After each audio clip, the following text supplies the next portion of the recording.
Welcome to Packmates, a podcast about Magic the Gathering Limited, where we take a deep dive into the current limited format, which is Duskmourn.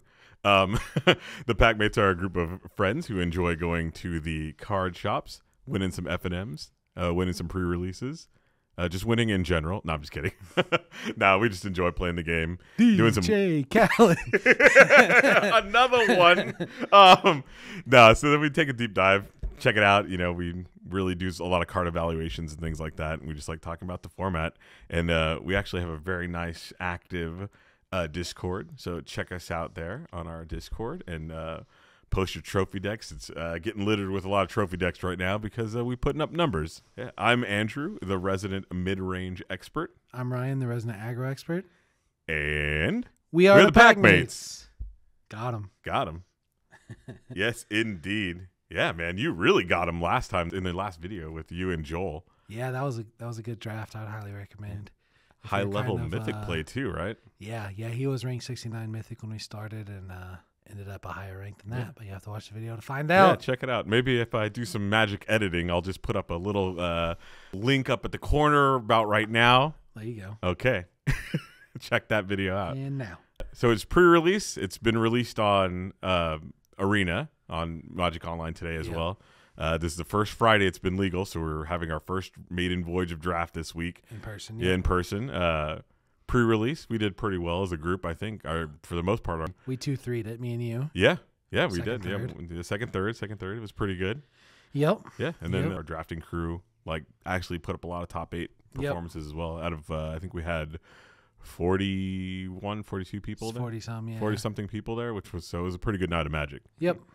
And then today we, I think we had a pot of 8 and a pot of 6. Yep.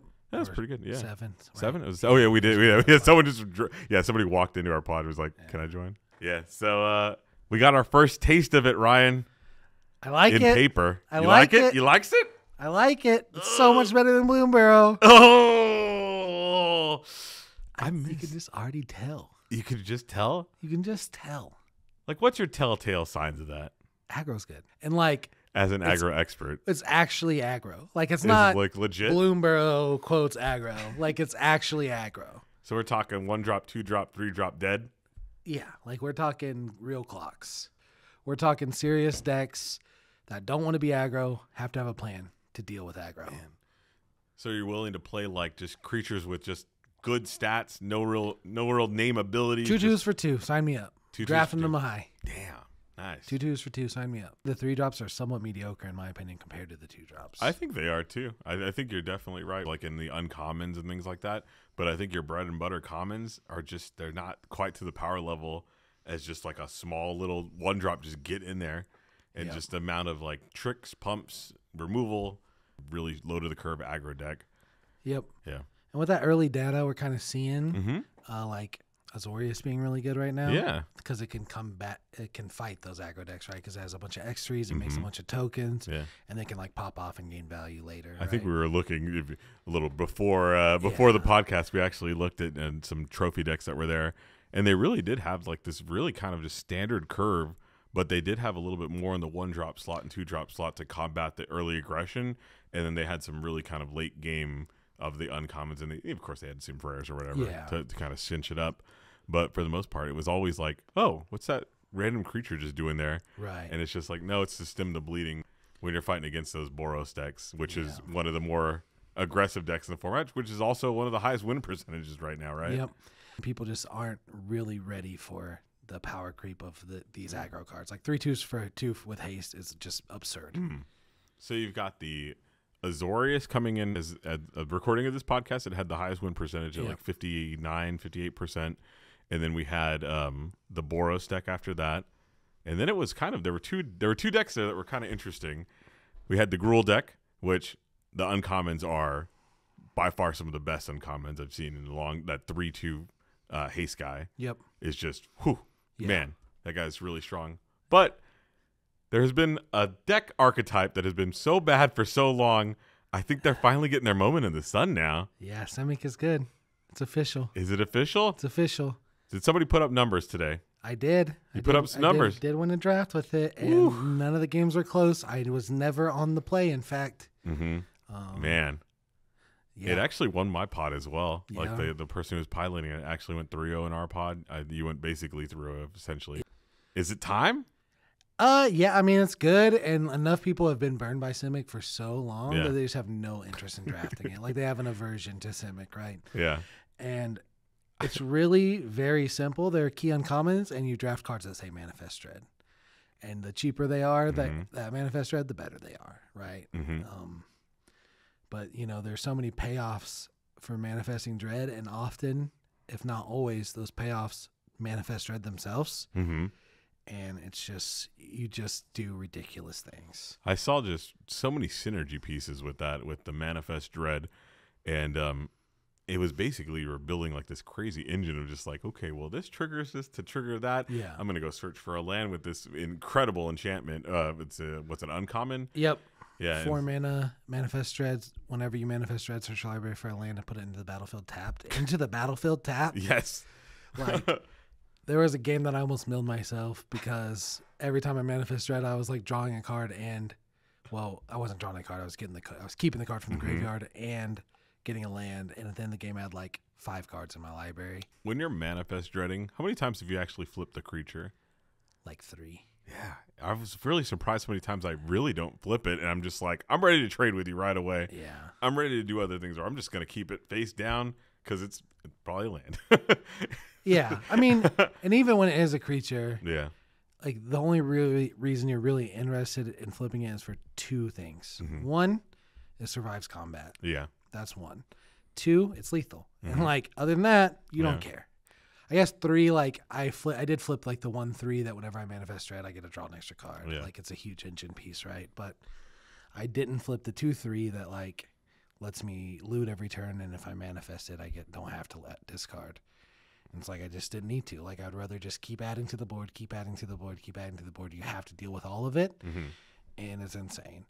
The obvious signposts are like, not signposts, like ridiculous, like the 1/3 that whenever you manifest, you get the card from your graveyard to your hand. The 2/3 signposts, the 2/2 signposts that Manifest Dread for 2, and you get to put a +1/+1 counter on things. Those are obviously insane, but I think there's some other cards that like people are kind of sleeping on. That's the counter 1 blue instant or Manifest Dread. There were turns where I kept that up and I'm thinking, okay, I'm going to counter. Like, whenever my opponent plays, I have board position. And he puts out a 3/3, and I'm like, I'll just Manifest Dread, draw a card, get a land. Like, yeah, you know what I mean? Saw that game. It looked pretty good, especially you were building your board when they didn't even expect it. Yeah. And I think they put you on a counter spell at that point, and so they were just like, what are you gonna do? So they throw the bait out there, and you just didn't bite. Yeah. And then you, I think you Hollywooded a little bit. To be honest, you were like, no, wait, let me see that card first. You're like either bluffing the counterspell, or you actually just do have it. You're just being kind of whatever about the counterspell. That same dude, the game before, he played like a 5/4. Yeah, the 3-mana one. They can tap 2 things, but he had nothing on his board. And I was like, I could counter that, or I could just Manifest Dread and draw a card. Like, I'm just gonna Manifest Dread and draw a card. Yeah. And he's like, wow, like I played a 5/4 and you didn't even counter it even though you had it. It's like, I don't need to. Like, I don't need to. Like, I don't care about one dude that can block one of my dudes. So it's an aggro format? It's like, you have to respect aggro format. Like, I don't think you have to play aggro. No. But I think you do have to respect aggro. I think we were talking about that a little bit earlier. It was kind of reminds us of the Dominaria United, right? Yeah. Where you can do insane stuff if you want to, but you better have a plan for when you're getting punched in the face. Play those 1/3s, play those 2/3s, play those 3/3s. Yeah. X3s. Before we move on from the Simic, I do want to mention one more uncommon. Oh, sure. That I think is just absolutely busted. And it's 3 mana sorcery. Return target permanent to its owner's hand. Manifest Dread for 3. That's like old school Man of War better. Like, it's just insane. And I was picking those up late. Oh, wow. Late. Okay, well, that was... Yes, that's a mistake. That's a mistake. Wow. Bonkers. Good. Like, so ridiculously busted. And if you do you don't even have to do anything extra for that card to be good. But like, if you draw a card or get a land onto the battlefield or something like that, it's just backbreaking. That is good. Yeah, it's ridiculous. I had 2 of those, and every time I played them, I mean, like, I won every game, but like every time I played them, like I'm winning next turn. Oh my gosh. jeez. Because like a lot of these decks, you know, they'll tap out for a 4 or 5 drop, and it's like, do it again. And if you do it again, I have 5 dudes, so it doesn't do anything. Yeah. I saw you kind of go more towards like a, I don't know, the games didn't like last like 5 turns. It was kind of like this is like a 6, 7, 8 turn kind of game here. Yeah. And so it did go a little bit longer into the mid game. I didn't think any of the games went like especially long. Right. Yeah, I kind of saw you taking some breaks in between rounds there. Yeah. I mean, I had an inevitability against most decks, but I didn't have pressure on most decks. Right. Like a lot of decks are playing aggro and doing that thing. Yeah. But I had plenty of 2 drops to deal with it. Yeah. So it was fine. And like, I mean, like you were saying earlier, most of your manifest stuff, you're just fine trading off. Yeah, of course. Yeah. Where are you at on removal in this set? I think 1-for-1 removal is probably not where you want to be. You know, unless it exiles the creature. I think exiling is really, really strong right now. There's so many on death triggers. There's so many like, you know, there's a red card that's like, you know, +3/+0 and manifest dread if they die. Yeah, I think it needs to do at least 3 damage and cost 2 or less. Is where I'm could see that. Or like making it a 0/2 with no abilities. Yeah, that's good too. Fine. Yeah, that's perfectly acceptable. Card is borderline very good. Unable to Scream is like, I haven't seen a good blue removal spell in a long time like that. It's like, oh yeah, of course, I want to be playing this like all the time. Yep. It's pretty good. Common, even. Yeah. Common, even. Yeah. Yeah. Let's talk about our favorite commons. Yeah, I think so. So, you know, you get past your rares, you go, you know, your first pick's probably going to be your rare, then maybe a second pick uncommon. Then you're into your third picks, and you're looking at those commons now, and you're like, okay, what's going to give me the best edge in this? And so we kind of made a list of our top 3 in every color. We'll start off with white. All right, sounds good. My number 1 white common is Acrobatic Cheerleader. 2 mana 2/2 that if it survives, gets flying.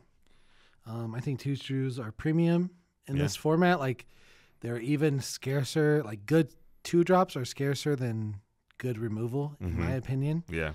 And they're more important for your deck than good removal, honestly. Yeah. So that's a really good 2/2.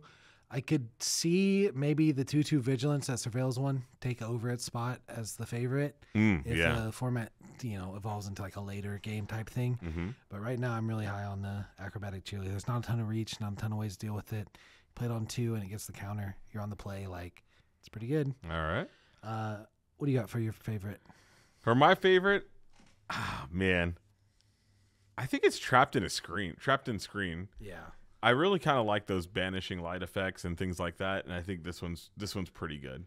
Yeah, I have that as my number 2. It's really good. I think the ward is really strong too. Yep. I mean, it's just I've seen it on other things, and it's pretty good. And I think the ward is very strong. So it's cool because it just, you know, it gets artifacts, creatures, enchantments. Right. Like, it gets a lot of things out of there.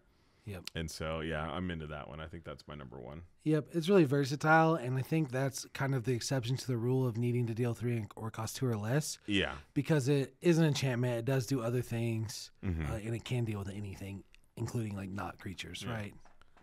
All right. So what's your number 2? I had Trapped in the Screen. Oh, very good. Very good. Yep. Very good. Let's see. What From my number 2, I had Seized from Slumber. I know it's a little controversial. We've been talking about aggro, and I think this is going to be one of those tools. So Seized from Slumber, it's 4 colorless, 1 white, instant. This spell costs 3 less if it's cast on and it targets a creature that is tapped. Destroy target creature. Yeah, this checks those boxes, right? It does often cost 2 or less, and it does more than 3 damage, right? Yeah. So checks those boxes. It's definitely a playable card. I'm not really interested right now in being in white if I'm a slower deck. Yeah. So I would like more proactive cards, but I can see why like a slower white deck would want that card. For 3, I have Jump Scare. +2/+2 for 1. Ooh, yeah. And flying. And it becomes an enchantment horror, which I don't know why that matters. But +2/+2 and flying for 1. It just seems absurd. There's so many aggressive guys that you might get them late, or they play a 3/3 and you need them to attack to do the thing you want to do. Yeah. And it just enables it all the time. And it's just sneaky lethal all the time, and it's just an absurd combat trick for 1. I've always been a fan of those cards that just give flying. Yeah. Like, just as a final punch kind of deal. You know, sometimes you get so bogged down on the ground with your, you know, 1-drop, 2-drops guys that really don't have very much evasion. And so you're able to get that last bit of damage in, which is really nice. Yep. Yeah. My third, it's a little, I don't know. These cards have been so good so many times. I think they got to just be good. And so I'm going with Unsettling Twins. 3 colorless, 1 white, creature type human. When Unsettling Twins enters the battlefield, manifest dread. It's a 2/2. Yeah, I mean, I had the same thought in my first draft. I think I ended up with like 3 of these. Ooh. And it did not do what I needed it to do. I think it just might be a little slow. It just what it does. Gets outclassed by every 4-drop to me. Like, sure, you have 2 bodies, but there's not a ton of ways to... There's not a ton of go wide payoffs. There's not, you know, your traditional +2/+1 to attacking creatures and things like that. So without the go wide payoffs, it just is missing that in order to be good. I just remember these cards being so good in other formats. 2/3 of Imperial Oath for 2/3 the price, right? Like, well, there was that guy in Karlov Manor that would make like a 2/2 detective. yeah. But it also did have menace. Yeah. Yeah. Like, so maybe that's what's missing is the evasion on this. And so, anyways, I've kind of got the nostalgic feels for it. Yeah. I don't think it's absolute terrible. But Yeah, I it's don't definitely think playable. It's definitely playable. But realistically, maybe I'm just saying it because you had Acrobat. I didn't want to take Acrobat. All right. Next up, we have blue. We have blue. Yeah, the card we were just talking about, Unable to Scream. Unable to Scream was number 1. Yeah. That is just, what a card. Yeah, I mean, 1 mana, their thing no longer matters at all. The losing of abilities is just so good in that. Oh, man.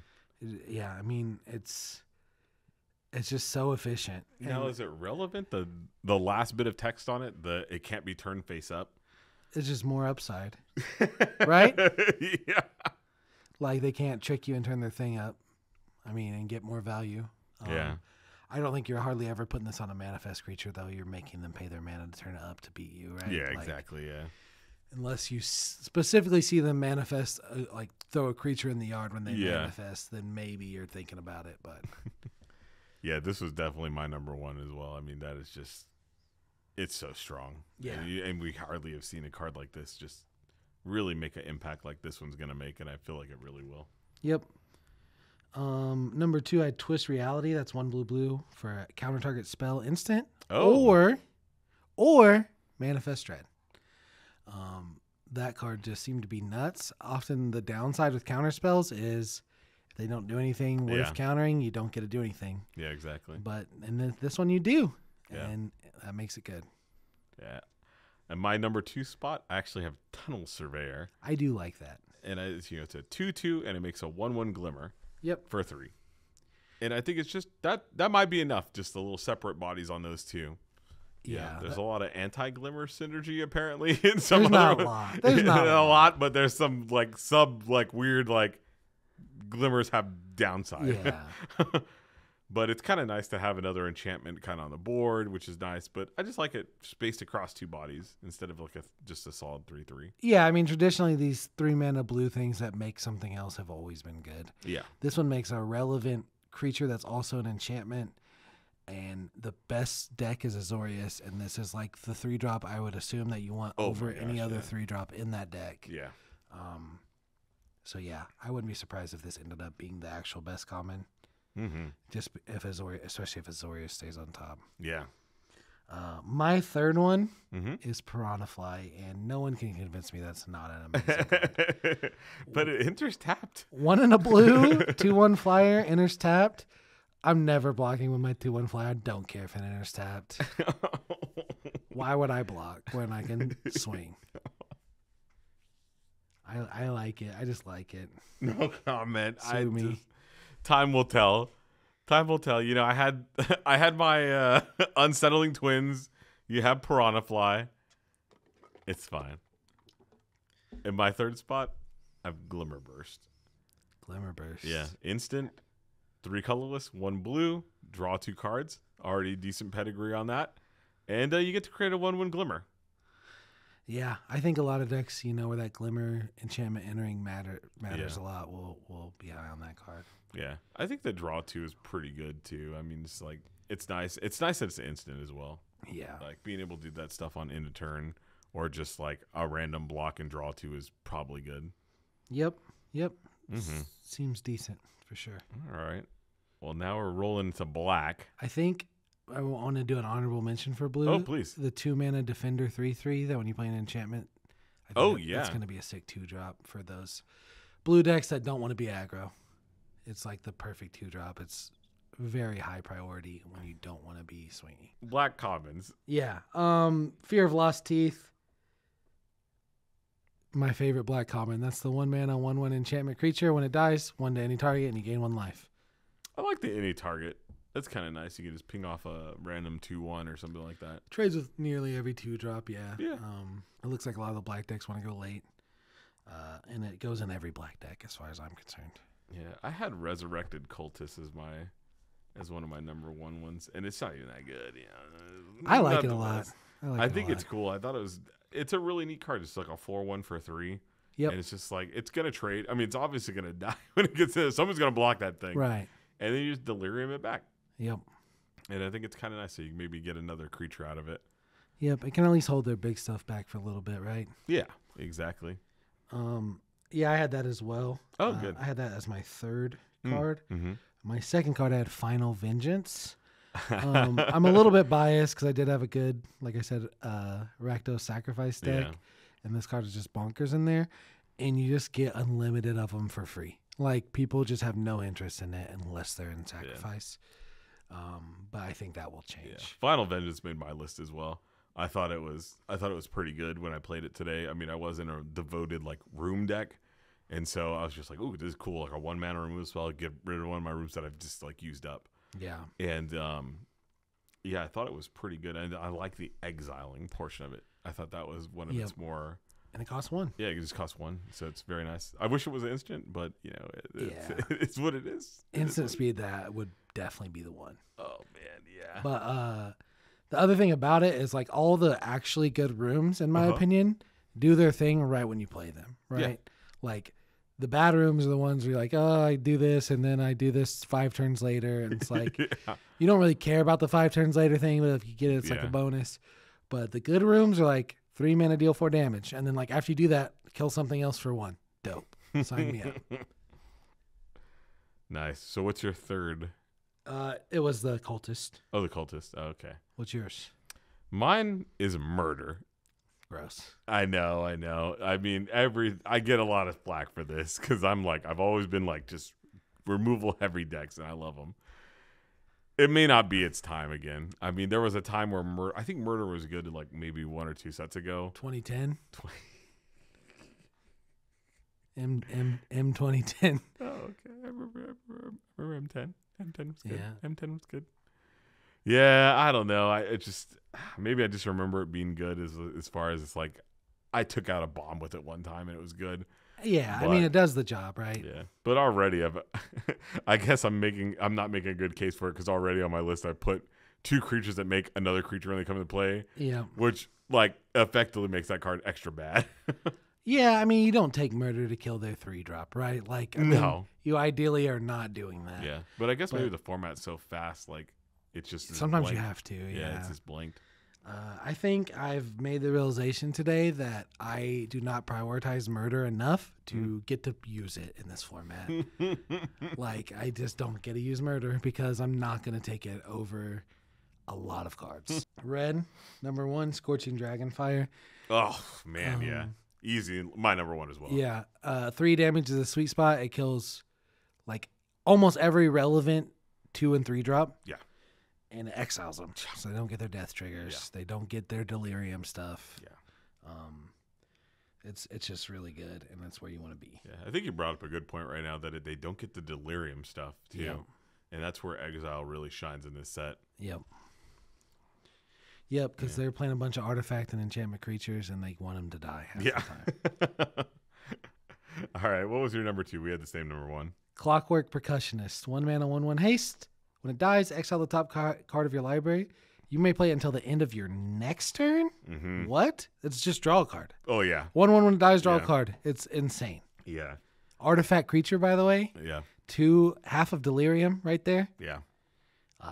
It's just so good. It puts pressure on them early. They freak out. They panic. They have to deal with, they have to get on board. And you trade it off to just upgrade it. I think one time it got blanked after I had 3 or 4 of them in my deck. I maybe had like 3 in my deck. And so I had 2 of them out. And I was just like, all right, well, they've outlived their usefulness as attackers. And so I just held them back on the defense. Yeah. And I double blocked something, or I made a triple block. And it was like, okay, they had to kill the percussionist. And I got 2 cards out of it. Right. And I was like, these guys are just really strong. Strong enough. They made my second spot as well. Nice. Because I think they're just really good. It's like legitimately, you should read this card and you should think 1 mana, deal 2 damage, gain 3 life, draw a card. Yeah. That's what it does. I mean, it's insane. It's insane. It's insane. And get half of delirium. It does all of that stuff. That's a secret mode for the price of 1 mana. It's a secret mode of that card is just being an artifact creature. It's so good. Like you don't even hate getting it late. You're no. like, oh, I can block you for a turn and I get 2 cards next turn. Yeah, exactly. Yeah. Oh, it's very strong. All right, what's your third? Maybe we'll disagree. Glassworks. I didn't want to put it, but I did. It is 3 mana deal 4. Oh man. And it does have the upside of like being an enchantment. Oh man. Which Glassworks, Glassworks Shattered Yard. Yeah. The Room. Every time I have to activate Shattered Yard, I'm upset. I'm like, I guess I have literally nothing else to do. I've done nothing else this game. I need to do it. Oh man. Yeah, I don't agree with you on that one. I'm gonna pick up Most Valuable Slayer. He's my MVP of that third position there. I do like him. Yeah, I think people slept. I mean, like, I listen to other podcasts, what have you. Try to get a feel of this thing, and everybody was just like, Most Valuable Slayer. Like, we need more Most Valuable Slayer. It's so good. And I played with it. I thought it was very strong, and I got bodied by it today. My problem with it is there's so much good expensive stuff in this format. Yeah. Like there's so much things that cost 4 or more that are good. Yeah. And like none of them are really at common, right? But they're at uncommon, rare, whatever. Yeah. And they're all better than Most Valuable Slayer. And it's like at some point when I lay out my deck, I look past the 1s, 2s, and 3s, and I look to my 4s, 5s, and 6s for what to cut. Yeah. And this guy just sticks out like a sore thumb. You want to do a bonus card? All right, go for it. Hand That Feeds, love it. My favorite. It's just so narrow that it only goes in like really one deck. You have to care about Delirium. Right? I just think as soon as you hit that Delirium, it's just so damn good. I almost want to pre-release because Hand That Feeds is insane and the 3/2 haste is insane. Yeah, I think it curves out so well. Like you're beating them down on 2, and then you eventually get Delirium in that deck. Yeah, you're playing the monkeys. Monkey's gonna get you 2. You play the monkey on 1. You play the Hand That Feeds on 2. They don't want to block the monkey. Yeah. Like the monkey's just free 1. Oh man. My bonus pick is definitely gonna be Impossible Inferno. Yeah. It's a little slow, but again, the Delirium, I think you could just hit it by it's an instant. It costs 5 and it costs 5, so 4 colorless, 1 red. Deals 6 damage to target creature. 6 is pretty big. Yeah. Like you're gonna need to do that when you're going up to like 5 mana. You're probably tangling with some 5/5s plus. Got to kill that 6/6 flying and demon. The Delirium is just so good on this one. This one is just you exile a top card of your library. You may play it until the end of turn, or your next turn, actually. Yep. And so, man, if you could hit that 6 damage, draw a card, I'm in. Yeah, those late game Delirium cards, like even not focused Delirium decks, are pretty easy to hit. Yeah, I think so. Just because there's like artifact creatures and enchantment creatures running around, and then all you need is an instant and a sorcery or a Terramorphic Expanse, and you have it, right? Exactly. So, all right. Yep. On to green? On to green. This one, there's too many to pick, but we did narrow it down to 3. All right. Number 1. Yeah. Best green card in the whole set, and therefore probably best common in the whole set. Yeah. Manifest Dread. 1 in a green. Manifest Dread. Manifest Dread. What does it do? Manifest Dread. What does it do? Oh, man. Is it a 2-drop? Yes. Is it half a Delirium? Also, yes. Does it give you payoffs in other decks? Also, yes. What do you need your 2-drops to do? How about one that does everything? I don't know about Manifest Dread. It may be just because you just came off of like a really high Manifest Dread game. No, I played it in the pre-release for Delirium. Yeah. Like, I literally, in a sealed, got turn 2 Delirium. Jeez. Terramorphic Expanse into Manifest Dread. Delirium's on. Oh my god. Next turn, swinging with a 4/3 trample with haste. Like, Gosh. it's like, I think people sleep on the fact that it's a Delirium enable and it's a hardcore one. Because like you said, you don't care about flipping the thing. No. So if I pull another sorcery and an artifact creature, I throw the artifact creature in the yard and I basically have Delirium. Yeah, right? you're already there. And if my sorcery dies off, like, I don't care. Yeah. I think this will just see a ton of play and it'll go up in value the longer the set goes. I can see that. I mean, there's definitely a spot for it. What do you have? Oh, I have Monstrous Emergence. One of the best punch spells I think has ever been printed. I agree, yeah. This card is really, really good. It also helped me get some wins in the pre-release as well. Yep. And I was just impressed with it every time I played it. Like, it was just punching for 7 from my hand. It was punching from the board. I mean, it was just sucker punching dudes left and right. Yep. Easily. I do like it. I do have it as my number 2. Oh, very nice. Yep. All right. Well, then I shall go to my number 2, which is Bashful Beastie. Bashful Beastie. I do like it. I think it's just it's a good 5-drop. So it's 4 colorless, 1 green. When Bashful Beastie dies, Manifest Dread. So you get a 2/2 on the back end of it, and it's a 5/4. Yep. It's just solid. Yep. It's just solid. It is. It's very good. Like, I think we're to a point or to a format where those like cyclers can't really function in a real deck. oh, They're too slow. I know. You don't want to spend turn 2 cycling. No. You definitely aren't spending turn 3 cycling. No. And so you can't afford to put those in your deck. And this is the big green bad guy that you have to worry about now. Yeah, I was playing an aggro deck as my first like draft of the online format, and I had like 3 cyclers in there, and I hated every single one of them in that deck. I just thought, I was like, wow, if this was just a land, I would have been happier with that. Instead, I had to pay 2 to get a land, and I just did not like it. And yeah, it just wasn't good. It wasn't my favorite thing. I would have rather had 5 Bashful Beasties in there, just clogging up my deck, but just doing stuff, being a presence than what those other guys do. Yep. 4 cycling and every basic cycling for 2. It's just not good enough anymore, which is absurd to say. It's crazy. It really is. Yeah, we need some Lord of the Rings back in here. Like if you're on the draw Yeah. and you land cycle on 2, you're so behind. Yeah, I You're think so. so behind. I believe it. All right, so you got a third one. Wary Watchdog. 2 mana, Ooh. 3/1, enters Surveil 1, dies Surveil 1. Yeah. Very good offensive and defensive. Blocks all the 2 and 3 drops you care about blocking. Mm-hmm. Swings when they don't have anything. I like it that you get it when it Little enters bonus. and dies. Yep. He's a good boy. Yep. He is. He's pretty good. He's so good. Yeah, I thought this card was really just strong, and I think the card selectivity in these sets are pretty good. I think like Surveil 2 is probably equal to like a card. Ish. Ish. I mean, with I think it's Delirium being a close. thing, Yeah. I know I'm like a broken record about Delirium. No, I think it's good. I mean, it's a portion. It's in the set. It's in every color. It's there. I mean, it's something to be conscious of when you're drafting a little bit. If you can make sure to just kind of have that as time goes on. Yep. What do you have? I have Flesh Burrower, and so Flesh Burrower is a 2-cost creature. It's an insect. It's 1 colorless, 1 green. Death Touch for a 2/2. And when it attacks, another target creature you control gains Death Touch until the end of turn. Yep. I don't know where. I mean, I'm sure it's just good. Right. I think it's just solid. Like, it's a very good aggro card in that respect when you're just like, I'm going to turn everything sideways. And, like, what are you going to do? You're eventually going to have to block one of those. You're going to have to block it for sure. I don't know if I'm with it being a good aggro card. Or just sitting there. It's fine. Yeah, it is. It is. It does enable like 2 attacks. Yeah. It makes it hard to block your other thing. They're going to block this, right?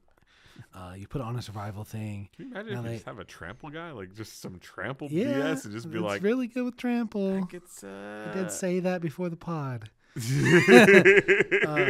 Yeah, like you do, like when you have like this and a survival dude, right? You present them with a problem. Yeah. Like, do I block the survival dude and I still have to deal with the Yeah. Death Touch guy attacking with something else next turn? Mm-hmm. Or do I take care of like half the problem now, and then maybe I can outvalue the survival guy later? And like neither's a good choice. Yeah. So I get it. I do like it. Yeah. And it's a 2-drop. Yeah. I love think two it's just drops. like the green just is so deep. I mean, Yeah. we were talking about multiple cards in green, that were just on our list for various reasons. Yep. And so that one and red were seem to be some of my hardest cuts, at least as far as my top 3 lists. The green cards are really good too. Like I really like Cryptid Inspector, the 2/3 Vigilance for 3. That whenever a face down permanent you control enters, or whenever another permanent you control is turn face up, or when this is turn face up, it gets 1/1 counter, and has Vigilance for no reason. And it's just like you put 1 counter on it, and aggro decks can't move. Yeah. And you put 2 counters on it, and it's now the biggest thing on the board. Oh yeah. Yeah. I think just having that 2/3 is just that 2/3 stat line's pretty good. Yep. Good stuff. All right. Yep. We'll catch you boys on the flippity flop. Have a good one.